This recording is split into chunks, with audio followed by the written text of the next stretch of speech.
Of people gathered in the city centre to celebrate taking control of it. We have some amateur footage said to show Saif al-Islam, one of Gaddafi's sons, rallying supporters in Libya. It's unclear when and where the pictures were taken, but in it Saif al-Islam tells the people that enemy forces are spreading rumours. He also says security forces were not joining the protesters and that weapons would be provided to people ready to fight for Libya. The US Secretary of State is in Geneva ahead of a UN Human Rights Council meeting on Libya. Hillary Clinton arrived in Switzerland late on Sunday. The United Nations has been vocal in its condemnation of Gaddafi's regime, calling on the Libyan leader to respect the people's wishes and leave now. Tunisia's interim Prime Minister has stepped down. Al-Baji Qaid Sabsi will succeed Mohamed Ghannouchi, who resigned on Sunday. It follows renewed violence in the capital prior to his departure. At least 6 people have been killed during demonstrations in Oman. That's according to staff at a government-run hospital. More than 2,000 protesters gathered in the industrial centre of Sohar on Sunday, demanding political reform. Police used tear gas and rubber bullets to disperse them. Well, to Bahrain now, where the US President Barack Obama is welcoming government moves to reshuffle the cabinet to appease demonstrators. Thousands of people marched through the capital of Bahrain against the monarchy on Sunday for a 3rd week. Protesters rejected the king's appeal for dialogue and are calling on him to step down. A soldier has been killed and 2 wounded in an attack on a military checkpoint in the Yemeni town of Abyan. Opposition parties say they plan to join anti-government protests to pressure the president to step down. President Ali Abdullah Saleh has called on his army generals, meanwhile, and ordered them to defend the unity of the country.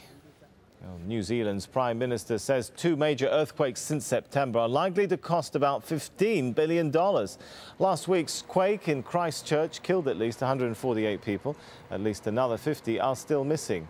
Funerals are being held for some of the victims. Stay with us.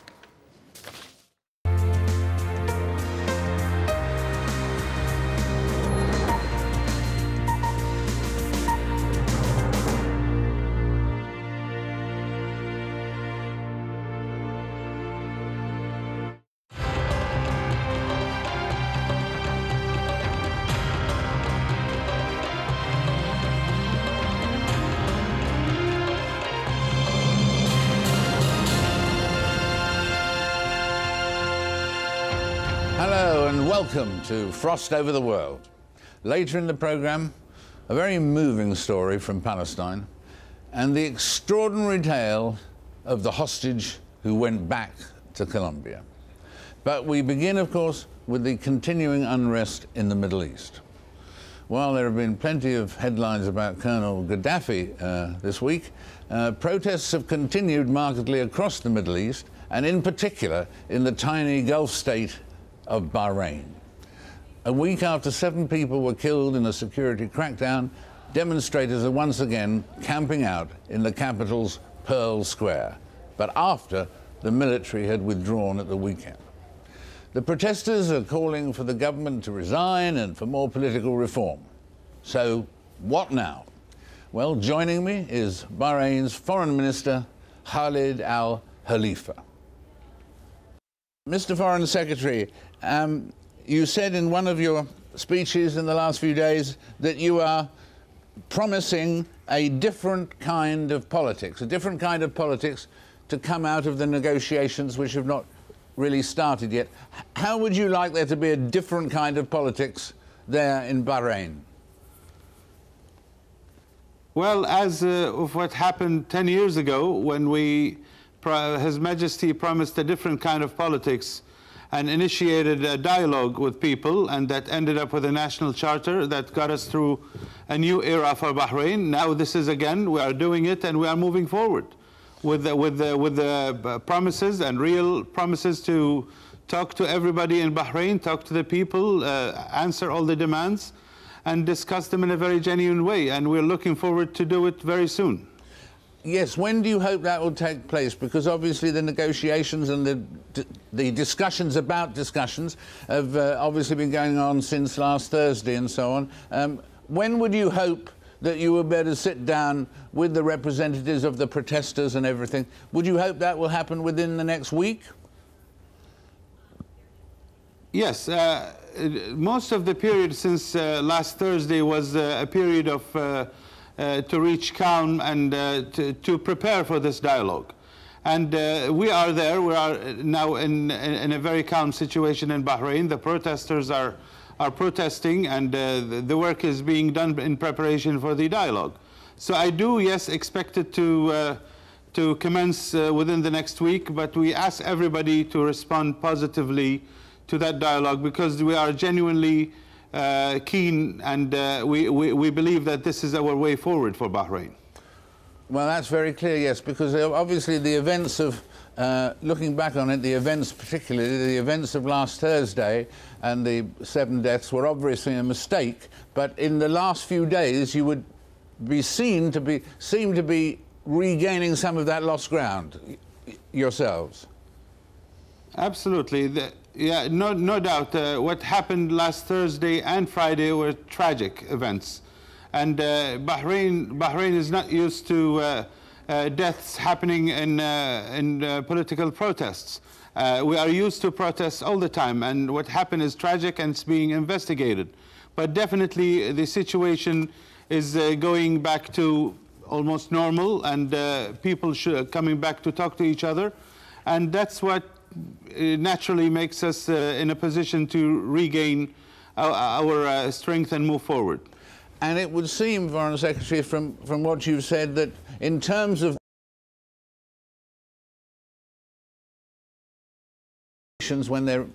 when they're ready to start, that no subject, you've said, and your colleagues have said, no subject is ruled out. Obviously, you can't say in advance exactly what the outcome is going to be, but is that right to say that no subjects of the debate about the position of the royal family and all these issues, Absolutely everybody right. Everything can be discussed? Everything can be discussed. This is a real dialogue. This is a national dialogue where everybody can come to the table, and it won't be helpful to exclude any subject that is being demanded by the people or by one group or another. That won't help the dialogue to succeed. So we are so keen here to have it to be successful, and nothing will be excluded. Everything will be on the table. So the result of this could be more, for instance, could be more democracy in Bahrain? There's no doubt about that. That's very clear. Tell me, what is it that one area that keeps coming up and so on, and Foreign Secretary, is the area of the Shia majority in Bahrain, and the fact that despite that majority, out of 50 government posts, only 4 are held by Shias, and Shias are not allowed to be in the Bahraini Defence Force and so on. Are those issues that, having been discussed, do you think can be constructively resolved in your negotiations? Of course. Of course, these are issues to be discussed, you know, configuration of government, representation, all issues that can be discussed. Whatever issue that is a concern for any group in our society is there to be discussed and to be addressed properly. And we look forward to hear it from them. And definitely, we've seen these issues before. We made headways in these issues, same issues before, and that doesn't prevent us from moving forward again. Moving forward again, yes. And human rights groups do, Foreign Secretary, sometimes complain that Sunnis from Yemen and Pakistan and Jordan are moving to Bahrain, having their citizenship fast-tracked, and are then joining the security police and so on. That's a sort of ongoing complaint from Shias. How can you improve the relationships with the Shia population, do you see, Foreign Secretary? Well, you know, the Shia population are a part of our society, so we don't see it as a Sunni Shia problem or as a government Shia problem. This is a problem that our country is facing, and we will definitely address it, but we would like to prefer not to go along sectarian lines in this dialogue coming up. We would prefer it to be a dialogue between all Bahrainis, and this what would make it a healthy dialogue. And there's no doubt that every component of our society, including the Shias, the Sunnis, and everyone, and including the expats who are living with us here and an important part of our economy. Everyone has a say. So definitely issues like these, issues of naturalization can be discussed, and we have a case to put forward, and complaints are there, and we think we will always reach an agreeable solution. How about the situation in the world around you, like Libya and so on? Does that affect people's attitudes in Bahrain? I mean, the Libyan attitude is rather different to the Bahraini attitude. Well, there's no doubt that what's happening in Libya is very tragic. It's complete mayhem, and that makes us worry about this important country overlooking the Mediterranean, just south of Europe, a member of the Arab League, and we do want it to be stable and open up and be more democratic. But definitely the situation is different than what happened in other places like Tunisia, Egypt, or even here in Bahrain, which is also very different. But there's no doubt what brings all this region together is that there's a wave of transformation happening all over the place, and every country will be affected one way or another. Maybe already all of them already affected somehow by taking positive policies.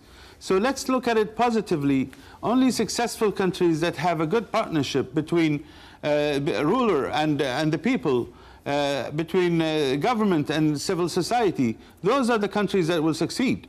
Otherwise, what I'm worried about, and we're seeing an example, say, like for maybe in Libya or some other countries, I'm worried about countries that the people are not well represented or living in constant fear. And in fact, you said a day or two ago, in the days since February the 14th, I've aged a decade. May we never experience such tragedies in Bahrain again. That's been the effect on you of this crisis. Actually, I was retweeting a friend of mine who was on Twitter, and he said he aged a decade and then wished Bahrain all the best, and I added the word amen. I wish Bahrain all the best. Well, thank you very much indeed for joining us, Foreign Minister Day. We really appreciate that. Great thanks. Thank you. Great thanks. Thank you very much. During the 2009 Israeli incursion into the Gaza Strip, a prominent Palestinian doctor, Izzeldin Abuleish, witnessed the death of his 3 daughters and his niece when his house was shelled in an Israeli attack, still unexplained. Just moments afterwards, Dr. Abuleish's pain and anguish was broadcast live on Israeli TV when he made a desperate phone call to an Israeli journalist and friend. Despite the personal tragedy, however, Dr. Abuleish does not seek revenge, never has tried to, and he's just written a personal memoir called Abuleish. The story of Abuleish, I Shall Not Hate. I Shall Not Hate. And it's a great joy, Izzeldin, to have you with us today. Will you take us back to that awful day of 16th of January 2009 and what happened then, particularly what, after lunch? That day is following my life every day. It's with me, it's not that day. It's today, tomorrow, and after tomorrow. That day, the 16th of January 2009, 4:45 p.m., is the day when an Israeli tank shell to hit my daughter's room, seconds after I left their room. I didn't believe it. To go back to see those lovely, beautiful, bright daughters became parts, decapitated, drowning in a pool of blood, for nothing they did. And there was no reason to be killed. They were girls. But as a believer, I felt when Gazans became numbers, to count them as if they have no names, no faces. It's time to stop this craziness. Yes, and we should point out there that in fact, yes, you are a Muslim and a Palestinian, and you were in Gaza at the time, just back. I am a Muslim, I am Palestinian, but I am a human being who is connected to others and feel the pain and suffering of others. It's time, as I said, to stop this craziness. And as a believer, I realize this tragedy